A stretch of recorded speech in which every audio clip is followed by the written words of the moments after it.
पकोरिया हो अरे चारों को के रखलू तो पुलिस दरोगा थानेदार झरल जवनिया के पनिया बिरहिया भावला अरे किटी कुला पे गोरिया हो अरे चारों को के रखलू कि पुलिस दरोगा थानेदार झरल जवनिया के पनिया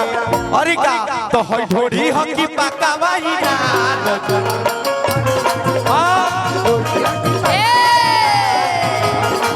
भैया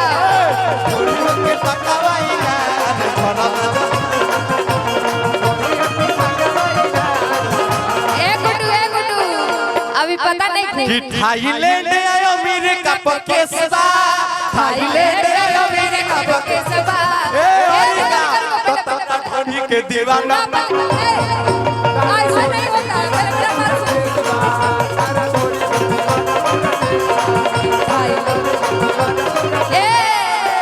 जहाँ जहाँ जाए तहाँ हो जाला मार हो जहाँ जहाँ जाए तहाँ हो जाला मार हो ढोली के गुलाम पूरा देश हमार हो। अच्छा बुझला अभी तू शायद ना जाना था बताइयो जा हां मैं अब जान गए तेरा ढोली के दीवाना पूरा देश से समझला ना आज यही हमारे होता कि थाईलैंड अमेरिका पे केसबा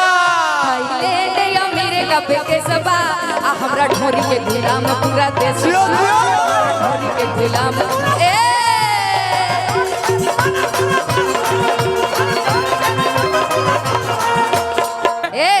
कि जवनिया भइल दारू अच्छा हई जवनिया भइल दारू केहू पिए वाला बाका जवनिया भइल दारू केहू पिए वाला बाका जवनिया भइल दारू ए तो है सुना हां की जवनिया अरे भइले दारू तकेहू पिए वाला बाका जवनिया भइले दारू दारू है जवनिया भइले दारू केहू पिए वाला बाका